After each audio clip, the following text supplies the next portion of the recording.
आज हम सब यहाँ एक ऐसी विभत्स, एक ऐसी घिनौनी, एक ऐसी दर्दनाक दास्तां को लेकर आपके बीच में आए हैं, जिसे सुनकर और देखकर आपका हृदय भी आंसुओं से रोएगा।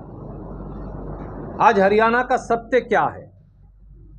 सत्ताधारी सफेद पोशों का दरबार, किसानों की जमीन का हो रहा काला कारोबार, जलाकर मारे किसान का हाहाकार, और अंधा कानून, मरता न्याय और बहरी सरकार। सच्चाई ये है कि अब किसान की जान सस्ती, बिल्डरों की जमीन महंगी। जलते किसानों और मरते किसानों की यही दर्दनाक कहानी है। हरियाणा में भाजपा सरकार और बिल्डर लॉबी का अनैतिक गठजोड़ अब किसान की जान का दुश्मन बन गया है। हरियाणा के 75 वर्षों में जो अपराध नहीं हुआ, वो पानीपत की धरती पर हुआ। भाजपा सरकार के संरक्षण और मिलीभगत से हुआ।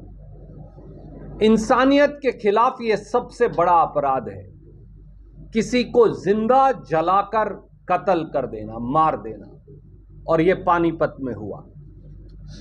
आइए इस नाकाबिले माफी अपराध, आत्मा को झकझोरने वाले अत्याचार और कानून की धज्जियां उड़ाने वाले हत्यारों के किरदारों के बारे में सिलसिलेवार जानते हैं।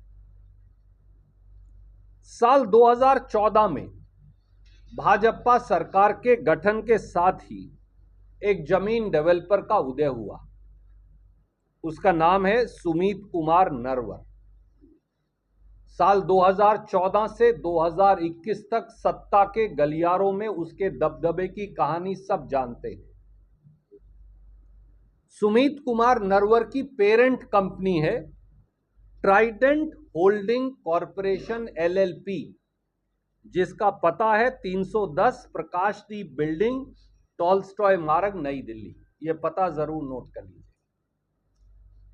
इस लिमिटेड लायबिलिटी पार्टनरशिप के दो पार्टनर हैं, सुमित कुमार नरवर और उनकी धर्मपत्नी। मैं उसके कंपनी के जो रिकॉर्ड में कागजात हैं, भारत के कंपनी के रिकॉर्ड में, मैं उसकी प्रतिलिपि आपको भेज रहा हूं। ये वो है।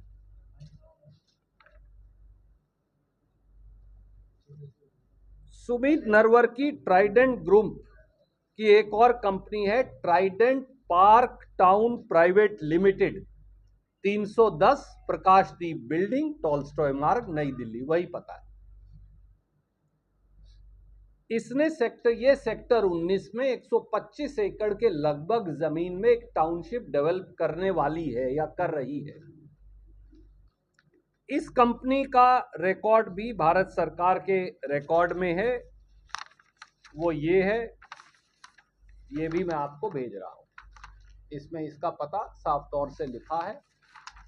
ये भारत सरकार का कंपनी का रिकॉर्ड है। ये भी मैं आपको दे रहा हूं।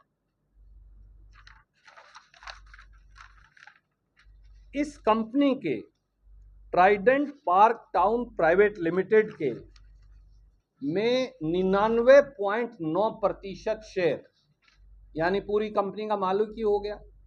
वो एक और कंपनी है Trident Infra Homes Private Limited. ये इस कंपनी का मलकियत का सबूत है। ये भी मैं आपको भेज रहा हूं। और इसमें यहां साफ लिखा है कि 99.9% ये इस कंपनी के पास है।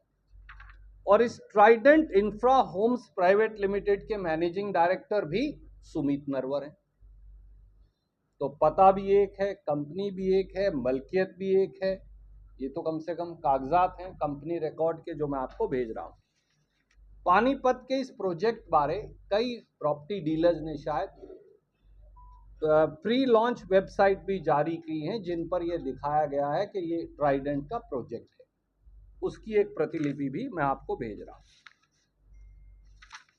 वो ये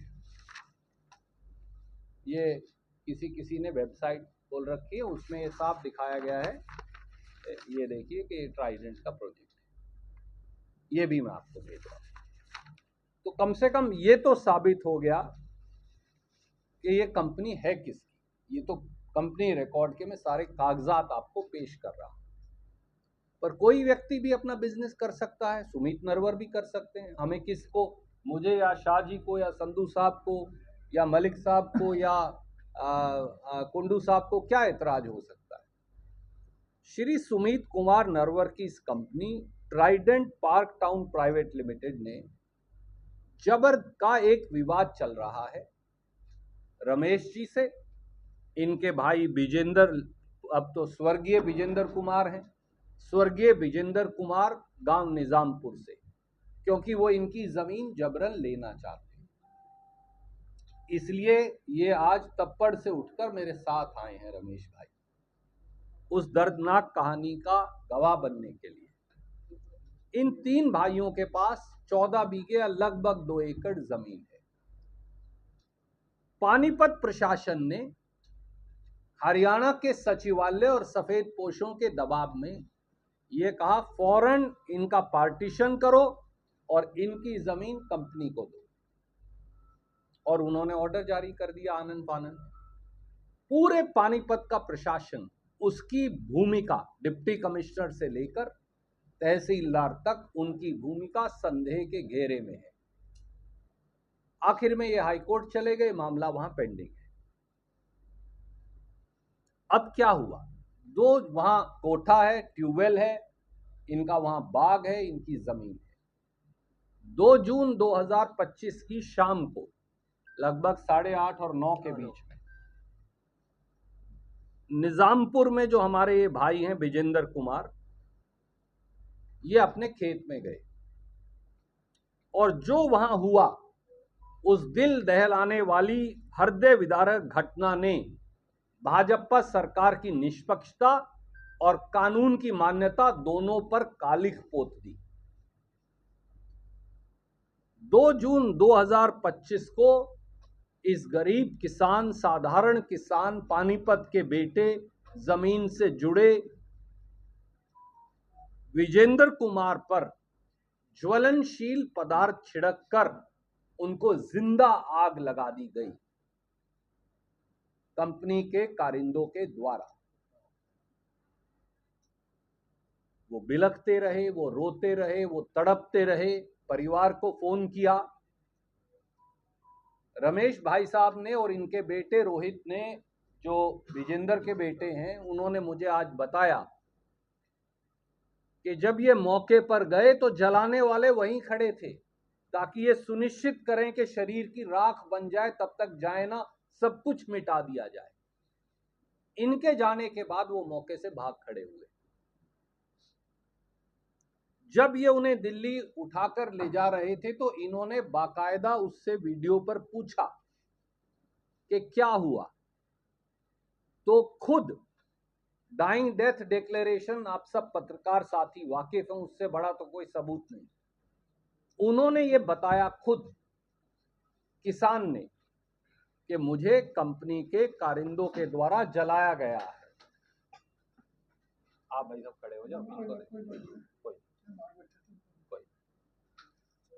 अब मैं आपको वो वीडियो दिखाना चाहूंगा। जितेंद्र, कृष्ण वीडियो चलाना, जो उनका प्रशासन की मिली भगत देखिए। 2 जून को कोई एफआईआर दर्ज नहीं होती, 3 जून को 12:46 पर एफआईआर दर्ज होती है, और उस एफआईआर की कॉपी भी मेरे पास है, वो ये रही। उस एफआईआर में मैं ये शाह जी को दिखा रहा था। उस एफआईआर में जो लिखा, अगर आप वो पढ़ लें तो आप चौंक जाएंगे। किस प्रकार से एक जलाकर मारने की हत्या की लीपापोती की गई है। पहली बात, एफआईआर में विजेंद्र किसान का कत्ल करने वाले किसी दोषी का नाम नहीं लिखा। अगर आप उसे पढ़ें, ताकि बाद में मामला रफा दफा हो जाए। एफआईआर में किसान को जलाकर कत्ल करने को केवल शक लिख दिया गया है, शक। ये तो चश्मदीद गवाह है, इनका भतीजा चश्मदीद गवाह है, परंतु एफआईआर को तब्दील करने के लिए लिख दिया कि शक है। एफआईआर में कंपनी का नाम ही गलत लिख दिया गया ताकि बाद में फिर मामला रफा दफा हो जाए। एफआईआर में कंपनी के मालिक, क्योंकि बेनिफिशियरी कौन है, जो 99.9% मालिक है, सुमित कुमार नरवर का नाम ही नहीं लिखा। और एफआईआर में गरीब किसान को जलाकर मारने का कारण नहीं लिखा। तो फिर एफआईआर क्या है?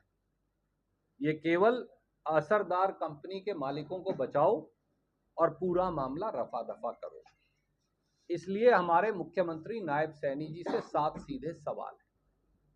नंबर 1, श्री सुमित नरवर कौन है और उनके भाजपा सरकार से क्या संबंध है? नंबर 2, क्या जमीन के मालिक किसानों को अब बिल्डर लॉबी को जमीन न देने पर जलाकर कत्ल कर दिया जाएगा? आपके एक और साथी वहां बैठे थे तप्पड़ पर, उन्होंने कहा मेरी भी वहां 1 एकड़ जमीन है, मुझे तो मेरी जान का भी अब खतरा है कि तो मुझे भी जलाकर मार देंगे, फिर हमें बचाएगा कौन गांव के लोगों को? क्या किसी कंपनी को विवादित जमीन के गरीब मालिक किसान को जलाने का अधिकार है? तीसरा सवाल, जब विजेंद्र की हत्या 2 जून 2025 को हुई तो पूरे यहां की प्रेस के साथियों को पता है, प्रशासन को पता है, पुलिस को पता है, तो एफआईआर क्यों अगले दिन क्यों दर्ज हुई? अगले दिन जाकर 3 जून 12:46 पर क्यों दर्ज हुई? ताकि बाद में दिखाया जा सके एफआईआर ही बिलेटेड है, लेट है, इसलिए बंदे बरी हो जाए। क्या जब पूरी तरह से जले हुए किसान विजेंद्र का वीडियो पत्रकारों के पास उपलब्ध है, परिवार के पास उपलब्ध है, सोशल मीडिया पर उपलब्ध है, तो पुलिस को क्यों नहीं मिल रहा? पुलिस को क्यों नहीं मिलने लग रहा वो वीडियो? उन्होंने उसका संज्ञान लेकर सीधा मुकदमा क्यों नहीं दर्ज किया? क्यों अभी भी शक शक शक लिख रहे हैं? अब शक क्या है? जब मरने वाले ने खुद बयान दे दिया तो उसके बाद शक की कहां गुंजाइश बची? चौथा सवाल, पुलिस ने विजेंद्र को जलाकर मारने वाली कंपनी के मालिकों, डायरेक्टरों और कारिंदों पर कत्ल का मुकदमा दर्ज क्यों नहीं किया? क्या नायब सैनी जी और बीजेपी असरदार कंपनी को बचा रही है? पांचवां सवाल, क्या मुख्यमंत्री श्री नायब सैनी कंपनी के इस लाइसेंस को इस आधार पर खारिज करेंगे? लाइसेंस तो खारिज होना ही चाहिए अगर लाइसेंस दिया है तो।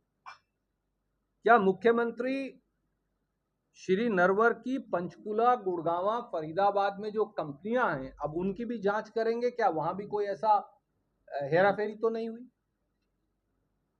छठा सवाल, क्या मुख्यमंत्री श्री नायब सैनी किसान विजेंद्र की हत्या की जांच सिटिंग हाईकोर्ट जज से करवाने पर सहमत होंगे? क्योंकि पुलिस और प्रशासन और पूरी सरकार तो नतमस्तक है, मिली हुई है। और क्या मुख्यमंत्री श्री नायब सैनी देर से ही सही अब ये सारे मुकदमे दर्ज कर, जांच ऑर्डर कर, किसान विजेंद्र के परिवार को कम से कम 2 करोड़ रुपए का मुआवजा दें? ये हमारे 7 सवाल उनसे हैं। उनके भाई साहब रमेश जी भी यहाँ हैं और मैं इसीलिए उनको प्रार्थना की कि 10 मिनट के लिए आप समय निकालिए, यहाँ आइए, क्योंकि इस परिवार के साथ जो त्रासदी हुई है, आप में से किसी का, मुझ में से किसी का, हम सब यहाँ बैठे हैं, किसी का अगर माचिस या मोमबत्ती से उंगली जल जाए तो आदमी सहन नहीं कर सकता। विजेंद्र कुमार के पांव की चमड़ी को छोड़कर शरीर का ऐसा कोई हिस्सा नहीं था जो नहीं जल गया। उसके बावजूद भी उस साधारण किसान ने बयान दिया, उसका बयान भी आपके पास है। क्यों दर्ज नहीं हो रही है एफआईआर? क्योंकि एक असरदार कंपनी के आगे नायब सैनी जी और उनकी सरकार नतमस्तक है। सवाल कोई पूछना चाहे? जो डाइंग डिक्लेरेशन थी उसमें मरने वाला ये कह रहा, उनसे पूछा जा रहा था, उसने कहा जी हाँ इन्होंने मेरे को 3 लाख दिलाया और बाउंसर का नाम लिया है। रमेश जी वहाँ मौके पे मौजूद थे, कितने बाउंसर थे, कितने लोग थे? क्योंकि मौके पे मौजूद थे ना, क्योंकि वो तो अकेला था जिसको जलाया गया। कितने लोग थे, बाउंसर थे, कौन? मैंने इनसे पूछा और भतीजे से भी पूछा और मैंने इन्हें कहा कि आप सारे बयानात पुलिस को दर्ज कराइएगा, क्योंकि आप बहुत सारी बातें कहेंगे तो बाद में फिर वो आपके खिलाफ इस्तेमाल हो सकती हैं, लोगों को सजा नहीं मिलेगी। पर इन्होंने जो मुझे बताया कि जलाने वाले जब ये मौके पर पहुंचे, फोन आया और फिर एक टेलर को भी फोन गया, भतीजा रोहित गया, तो वहां वो मौके के ऊपर खड़े थे, भाग गए इनको देखकर। जैसे ही आने लगे वो देखकर भाग गए। कितने लोग थे वो बाउंसर? 5-6 थे जी वो। 5। चलो, प्रशासन कह रहा है कि हाई कोर्ट से केस आ चुके थे, डीसी कोर्ट से आ चुके थे। नहीं, हाई कोर्ट से नहीं आ रहे हैं जी, हाई कोर्ट में तो अभी लगाया है उनका केस। कहना है। और दूसरा मेरा सवाल, दूसरा एक कोई बात ये नहीं, है आप कि पूछिए। आपने जो एप्लीकेशन में ये लिखा था कि शक है हमें, या आपने सीधा लिखा था कि वो चीजें हैं? मेरी आपसे दो बात कहनी। मैं ये कह रहा हूँ, एक बात के लिए मान लीजिए, हालांकि रमेश भाई साहब कह रहे हैं हम केस नहीं है, सवाल केस हारने जीतने का है ही नहीं। सवाल ये है कि 1996 में से 2025 तक, यानी 2024 तक ये इस जमीन के मालिक थे कि नहीं थे? क्या ये सही नहीं कि इनकी जमीन के तकसीम करवाकर आनन फानन में इनको जमीन से हटा दिया गया, परंतु उसके बावजूद भी इनका ट्यूबवेल था, इनका कोठा था। क्या इसका ये मतलब है मैं केस हार जाऊं तो आप मुझे जलाकर मार देंगे? मैं आपसे पूछता हूं, आपके विवेक पर छोड़ता हूं, आप सजग पत्रकार हैं। क्या कोई किसी कंपनी को, डेवलपर कंपनी प्लॉट बनाए, बिल्डिंग बनाए, बेचे, मुनाफा कमाए, ये उनका अधिकार हो सकता है, पर क्या किसी किसान को आग लगाकर कत्ल कर देना डेवलपर कंपनी का अधिकार है? और मारने वाले बाउंसर हो सकते हैं, मरवाने वाला कौन है? मैं आपसे पूछता हूं, फायदा किसको होने लग रहा है? भैया, आप कोई किसान आपको जमीन नहीं बेचना चाहता, परली तरफ से दीवार निकाल दो, परंतु नहीं, इसलिए कि सीना जोरी चलेगी। जो बिल्डर है इनका कोई पॉलिटिकल बैकग्राउंड, कोई कनेक्शन आपके पास हो तो? देखिए साहब, मैंने तो सवाल नायब सैनी जी से पूछे हैं, अब ये सवाल का जवाब उन्हें देना है कि उनका क्या क्या संबंध है इस कंपनी से। सर, आपने 7 प्रश्न जो है बीजेपी सरकार और मुख्यमंत्री से, जी सर। आप कितने समय दे रहे हैं बीजेपी सरकार को इस मामले को लेकर कि वो सुलझे, या फिर इसमें कांग्रेस का कुछ आगे क्या कुछ आदरणीय मित्र, एक तो ये राजनीति का विषय नहीं। बुल्ले शाह जी यहाँ बैठे हैं, जितेंद्र कुंडू जी यहाँ बैठे हैं, मलिक साहब यहाँ बैठे हैं, छोकर साहब यहाँ बैठे हैं, संधू साहब यहाँ हैं। हम सब यहाँ क्यों आए?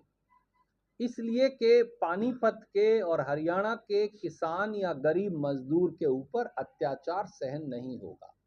ये बीजेपी बनाम कांग्रेस विवाद नहीं है, ये बीजेपी प्लस बिल्डर बनाम गरीब किसान और मजदूर विवाद है। इसकी परिभाषा को समझिए। और ऐसे में अगर गरीबों पर इस तरह से अत्याचार होगा, जमीनें छीनी जाएंगी, लोगों को जलाकर मारा जाएगा, माफ कीजिए, 75 वर्षों में हमने तो कभी, जो सबसे बुरे से बुरा था, जो थोड़े बुजुर्ग पत्रकार हैं उन्हें याद होगा कि 1987 से 91 बड़ा खतरनाक समय इस प्रदेश ने देखा, और फिर 1999 से 2004, उस समय भी जिंदा जलाकर किसी को नहीं मारा गया। ये पहली बार है नायब सैनी जी के शासन में कि किसानों को जिंदा जलाकर बिल्डरों की कंपनियों के गुंडों के द्वारा मारा जा रहा है। इसका न्याय कौन करेगा? हम मुख्यमंत्री से न्याय नहीं मांगे तो आप बताएं किसके पास जाए? पर यहां तो लगता है कि सैया भाई कोतवाल तो डर काहे का। जो लोग सत्ता में हैं वही अगर बिल्डरों की मलाई खाएंगे तो फिर न्याय कौन करेगा? इसलिए हमने न्याय की एक गुहार आज लगाई। आपको नहीं लगता कि 2024 में जब कब्जे हो रहे थे इनकी जमीन पर, तब भी आप लोगों को आना चाहिए था? देखिए, किसान संगठन आया, ये लोग तब भी वहाँ पे सड़कों पर बैठे थे, सारी रात बैठे हुए जमीन पर। देखिए, अगर हमारे साथी उस समय पार्टी के नहीं जाकर बैठ पाए तो आगे भी नहीं जाएं, ये उचित नहीं। आज इनके साथ और बड़ी जाती हुई है। एक होता है जमीन का विवाद, वो हो गया, ये ठीक थे, वो गलत थे, पर चलो अदालत में निर्णय हो जाएगा, आप हाईकोर्ट गए हुए। पर क्या जमीन के विवाद का मतलब ये है कि आप दूसरी पार्टी को जिंदा जला के मरवा दोगे? मैं आपसे ये पूछता हूं, आपके विवेक पर छोड़कर, जिंदा जलाकर मारने से भी बड़ा कोई अपराध हो सकता है क्या दुनिया में? मुझे कोई और अपराध याद नहीं। 2 सबसे बड़े अपराध हैं, एक किसी बहन या बेटी से बलात्कार का अपराध, और दूसरा जिंदा जलाकर मारने का अपराध। फौजदारी में गांव में आपस में चोट भी लग जाती है, कई बार कत्ल भी होते हैं, दुर्भाग्यपूर्ण है, पर्चा भी दर्ज होता है कत्ल का। पर जानबूझकर मंशा दुर्भावना के साथ किसी व्यक्ति के पूरे परिवार को खत्म कर देना। 3 भाई हैं, एक पहले चला गया, एक अब इन्होंने छीन लिया, अब अकेले बच गए। आप मुझे बताइए, अगर आपके या मेरे परिवार के साथ हो रहा होता तो अपने पास क्या बीत रही होती? आत्मा भी रोती, खून भी रोता, शरीर भी रोता। ये वो न्याय की गुहार है जो आपके समक्ष अभी हम सब सारे साथी कांग्रेस पार्टी के इकट्ठे होकर रखने के लिए आए। इसमें कोई राजनीति का विषय नहीं। देखिए, आप लोग ग्रेजुएट हैं, आप खुद वकील हैं, हाई कोर्ट में ये केस ऑन गोइंग है, सुनवाई चल रही है, हाई कोर्ट भी कोई संज्ञान लिस्ट है इस मामले में जो कुछ हुआ है? सर, मैं तो ये कह रहा हूँ, हाई कोर्ट को संज्ञान क्यों लेना पड़े? क्या इस देश में जिस व्यक्ति ने मुख्यमंत्री की शपथ ली है संविधान की, उनका जमीर मर गया है? क्या सरकार नाम की कोई चीज नहीं है? क्या कोई कानून या संविधान का शासन नहीं बचा है? क्या अब हाई कोर्ट को मुख्यमंत्री बना देना चाहिए हरियाणा का? फिर मुख्यमंत्री और मंत्रियों की जरूरत क्या? फिर तो हाई कोर्ट के चीफ जस्टिस को मुख्यमंत्री बना दो। अगर उन्हें कानून लागू नहीं करना, अगर हाई कोर्ट को ही लागू करना पड़ेगा, हाई कोर्ट क्यों करे लागू? मुख्यमंत्री क्यों लागू नहीं कर रहे? प्रशासन क्यों लागू नहीं कर रहा? इनकी क्या जिम्मेवारी है? कानून लागू करना, दोषियों को सजा देना, बड़े बड़े लोगों के खिलाफ एक साधारण किसान के साथ खड़ा हो जाना, यही तो कानून किसके साथ है? कानून सबसे कमजोर के साथ है। तो कानून सिक्कों की खनक के आगे बिके ना, संविधान की कोई बोली ना लगा दे, न्याय को कोई जलाकर कत्ल ना कर दे। इसकी कसौटी मुख्यमंत्री, मंत्री और सरकारें होती, और इसीलिए ये 7 सवाल श्रीमान नायब सैनी जी से। धन्यवाद। ये कागजात में आप आज में रमेश जी का जो भाई गया है, ये सबका भाई है, भाई इनका है क्योंकि महाजाए ये हैं, परंतु कोई ऐसा व्यक्ति नहीं है पानीपत में। मैं मानता हूं और मैंने इसीलिए सब कुछ लिख दिया है। आप कृपया करके इनके परिवार की संवेदनाओं को समझें। मेरी हाथ जोड़कर आपसे एक भाई के तौर पे ये विनती है, आज इस बात को डीरेल मत करिए। सर, शीतकालीन सत्र शुरू